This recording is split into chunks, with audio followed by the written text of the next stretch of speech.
A pastor fell out with his church council. Never happens, I know, but go with it for the joke. Over various issues the church was debating, their policies and procedures, including how the finances were being handled. After bitter arguments and many nights of lost sleep, he decided to leave the congregation and take a job as a prison chaplain. He preached his last sermon at the church, prepared on chapter 14, verse 1. I go to prepare a place for you.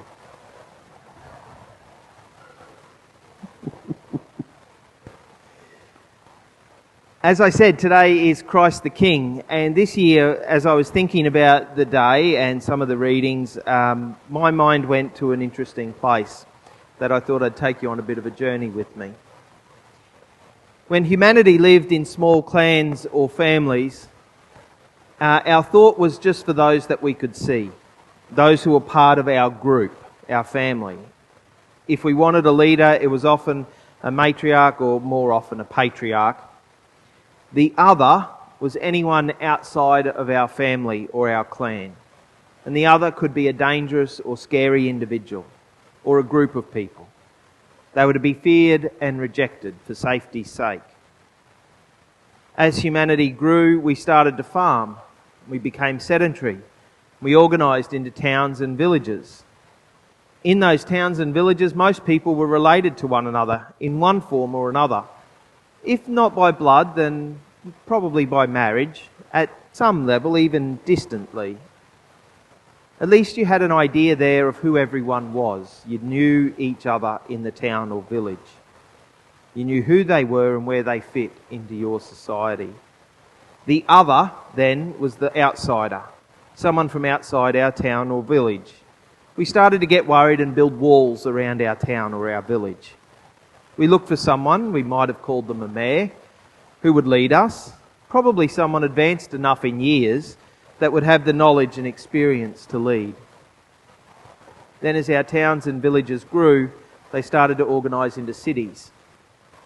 We had many families or clans living in one space, such that it was that no longer possible that everyone would know everyone else or where they fit into the scheme of society.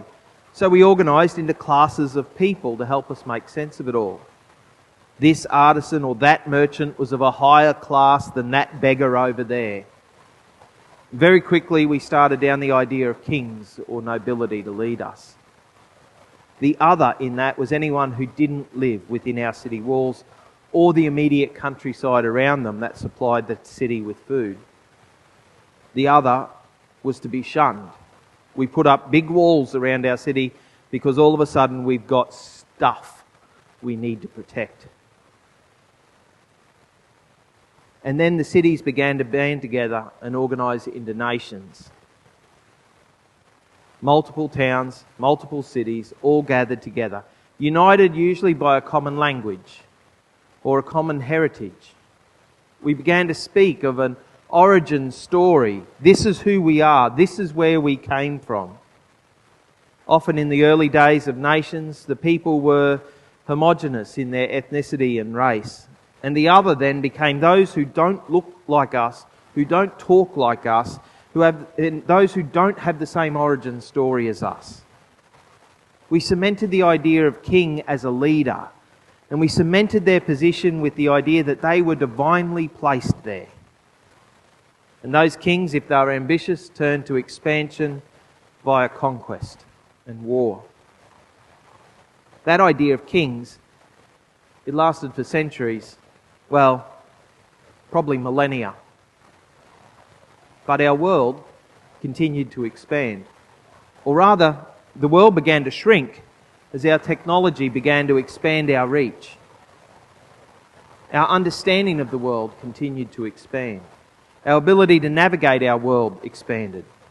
We started to look into who the other really was. Every time the world expanded, or shrunk, the idea of who the other is shrank with it. And then as we learned about the other, we lessened our fear of them. We no longer thought we needed to have walls around our villages or our cities to protect us. We learned to incorporate the other into us. And that's been a long and slow process. One of the things that Jesus did more powerfully than almost anyone before him was to see the humanity as us, all of humanity as us, and the other as no one. There was no one in the other category if we are all us, humanity. Jesus came into the world at a time when the Roman Empire ruled most of Europe and North Africa and the Middle East. The other for them, the other for the Roman Empire, they just called them barbarians. They weren't a cohesive group. They were just anyone who lived outside the borders of the Empire of Rome. They weren't a cohesive group. Just anyone who didn't live under Roman rule. Today we celebrate Christ the King. And King's a term that, despite Australia being a part of the Commonwealth, well, it's not really a term that holds a lot of meaning for us, does it? Not in practical terms. King or Queen today doesn't really impact our lives too much at all. You and I could get into a debate at morning tea about constitutional monarchies and republicanism, and we could get into a debate on all of that. But no matter how convincing I will be, and to change your mind, very little is going to change on the whole issue of kings, queens in the world. To apply the term of king to Jesus feels almost irrelevant to us. But I'm not sure we want to use any of the other terms we might use. Does anyone want to think of Jesus the Prime Minister? Or President? They're too clouded in politics, aren't they? So what exactly are we celebrating today? What's the point of celebrating Christ the King if king is such a term that's foreign to us? I think what we're celebrating today in celebrating Christ the King is we're celebrating the way Jesus sees the world and what that might mean for us. There has been a move to rename today as the Reign of Christ, to reflect that today's about how we allow the rule of Jesus into our lives, rather than about this concept of him being a king.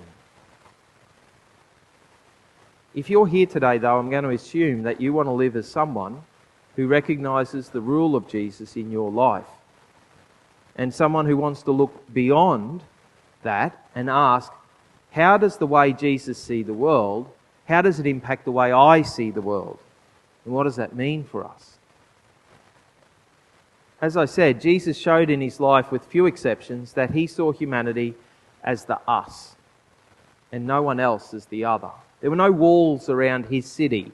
There were no walls around his empire. He invited everyone into that empire. I know there are a few stories that might seem at first to contradict that idea. Though I'd challenge you to look at those stories in the Gospels again and see how Jesus expands his sense of the other to include them in those stories.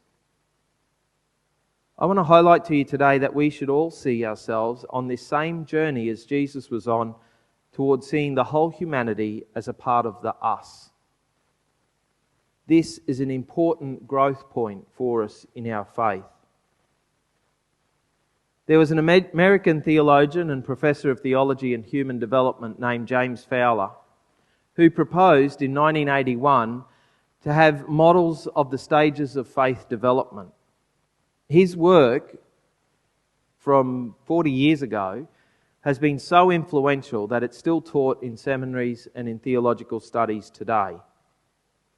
What Fowler proposed was that our faith develops over our lifetime. Just as we might talk about the stages of life development, we all know those. You go from baby to toddler to infant to adolescent to adult to senior. I'll stop there. We might look at physical development, we might look at mental development, we might look at moral development. And I'm sure the teachers amongst you will have some idea of some of the different models of those developmental models. Well, Fowler proposed that our faith develops over our lifetime too. He suggested 7 stages of faith development.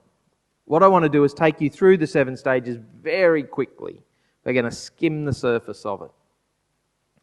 The first stage of faith development he talked about was an undifferentiated faith. It was the faith a child of birth to 2 years old holds. There's not much there, is there? Mainly because they can't articulate much. But their job in those 2 years is to develop a sense of trust, heavily dependent upon the parents in helping them to develop trust. The second stage of faith development is an intuitive faith, ages 2 to 7. Faith and religion in that stage is learned through experiences, stories, images, and importantly, people. It really is a sense of monkey see, monkey do. A child of that age learns their faith by watching others and participating in it. It's why Sunday school is so important, and so important that we expose children of that age to how we practice our faith. The third stage is a mythic or literal faith, and it's school children, primary school, 7 through to about 12, 13.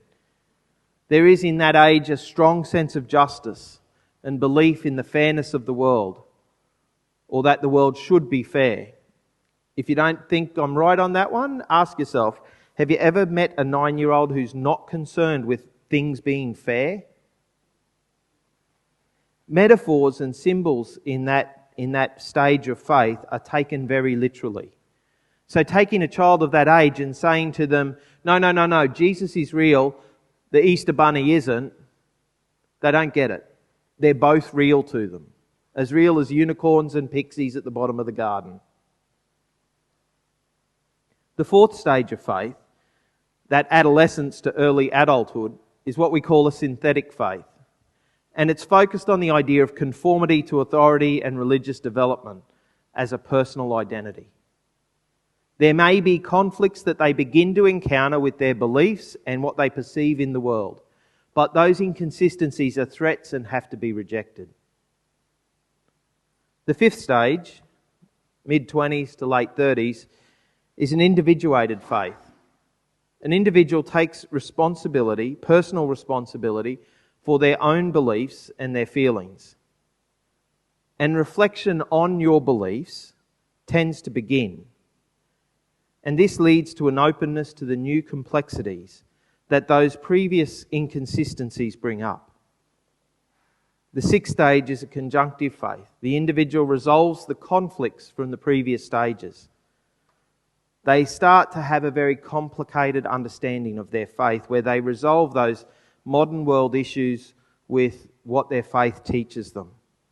And they start to put it all together. Not everyone gets to these latter stages. The final stage, stage 7, is what Fowler called a universalizing faith. In that, the individual would see any person with compassion, and that he or she would view people as from a universal community, and that that person should be treated with the universal principles of love and justice. Not everyone, in fact very few, reach that stage. It's clear that Jesus fits that last stage. He wasn't dependent on the rules of his religion. He wasn't running around saying to the beggars, hey, you have to follow the rules. He wasn't running around looking purely for fairness. You never heard him say, that's not fair. Clearly his faith was his own. He owned it. And clearly his was a faith that had grappled with the complexities of the world he lived in under Roman rule and what he read in the Scriptures. When I say we should strive to look at life and faith like Jesus, this is what I mean. I want to say first, there's no judgment in being at different stages.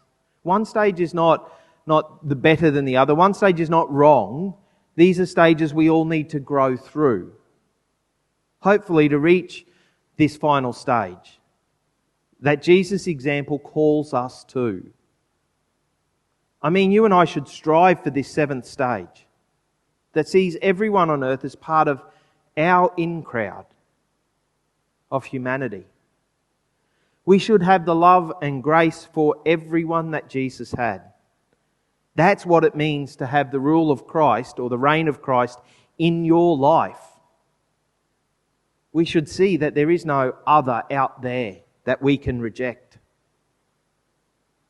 There are plenty of people in this world who want us to pick someone, some group, and say, that group should be feared.